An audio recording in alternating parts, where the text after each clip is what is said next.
In Africa, art is a question of survival.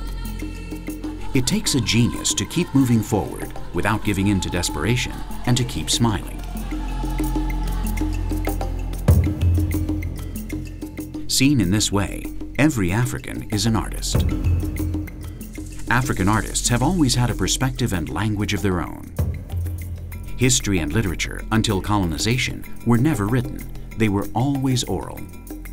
The plastic arts were anonymous. Painting, almost always symbolic, played with forms until they became unrecognizable. Theater, dance, music, all the arts have been present in Africa, but none has remained for long. Africa is an expert in the art of the ephemeral.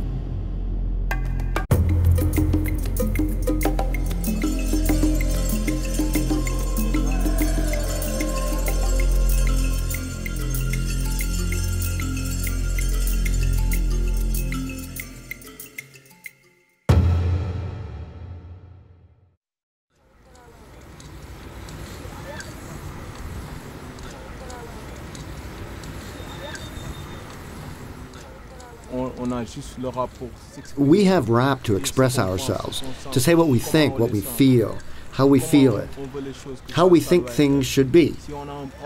If we have a problem, rap is our solution, because we're the voice of the people. We represent them. Rap is like a tool.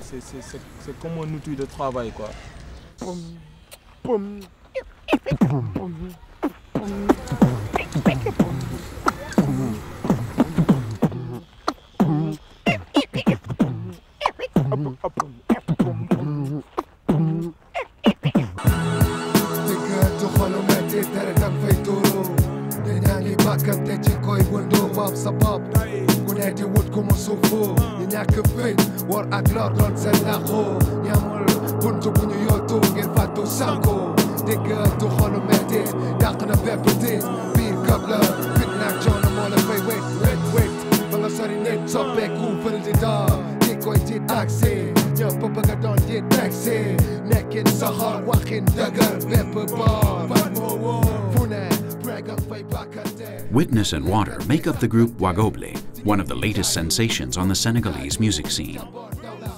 Both live in the depressed outskirts of Dakar. Their lyrics come straight from life in their neighborhood.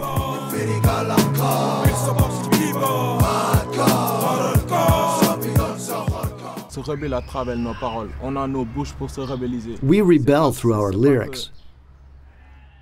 This is our vehicle for rebellion. This has nothing to do with using violence to create or to solve problems.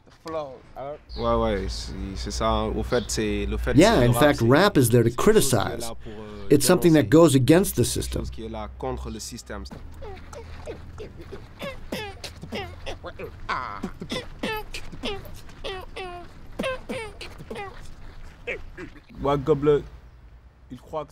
People think that Wagoble is an English word, but it's not. It's a Wolof name. In our language, Wa means to come from, and Goble means ghetto, outskirts.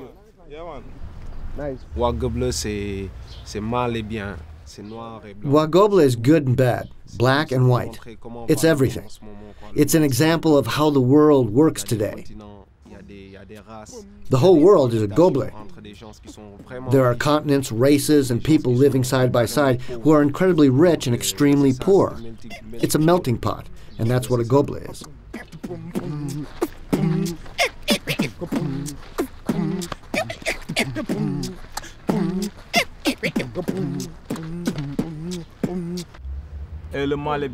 Good and bad are within us. Each of us has goodness and badness inside. It's the same in the goble. In the neighborhood, you see a kid who is doing well, you see people moving about, everything is the duality of life that's within each of us. It's the goble, the outskirts, the ghetto. There are ghettos everywhere, everywhere in the world. We represent what comes from the ghetto.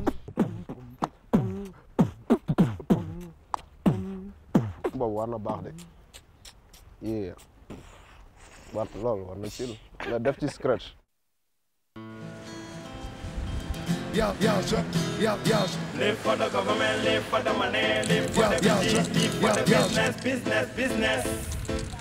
Live Live for the government, live for the money, live for the business, live for the business, business. Aïe aïe aïe aïe, calme-toi. In Senegal, rap has represented a true cultural revolution in recent years.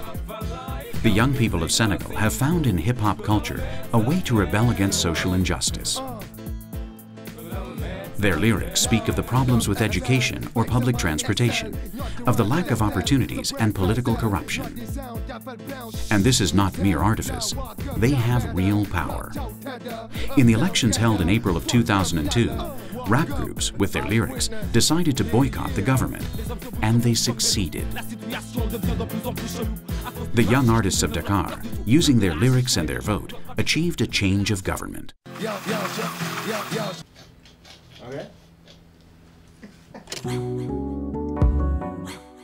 Aleaf is another new face on the Senegalese cultural scene.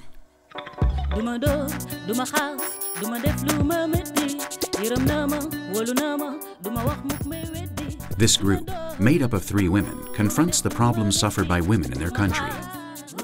They were the first female rap group to be formed in West Africa. They are now recording their first album.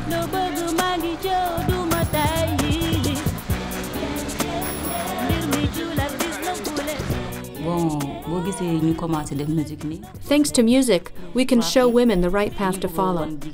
Because women have always believed that they should stay behind, stay at home, cook, do the washing.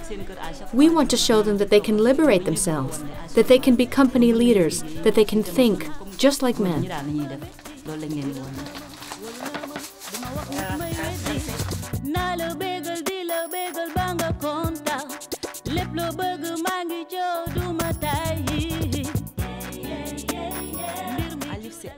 Aleaf means liberation attack of the women's infantry.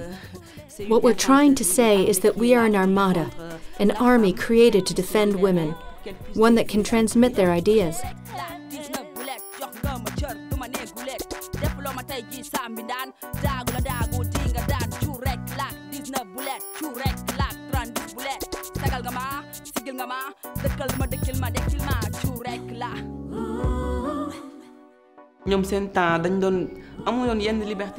But the situation for women has changed a lot since our parents' day.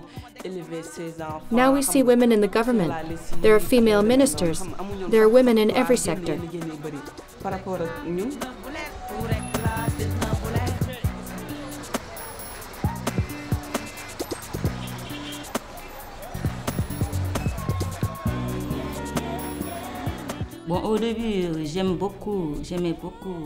At first I liked jazz.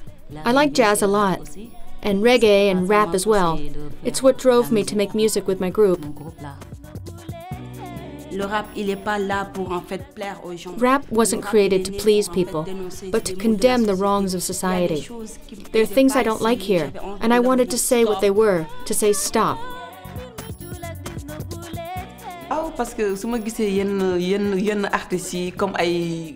When I see big artists on TV, it excites me, drives me to work hard so we can become like Michael Jackson or Whitney Houston. Why not? I believe in the music we make, and I'm sure at some point in their lives they had the same dream I do.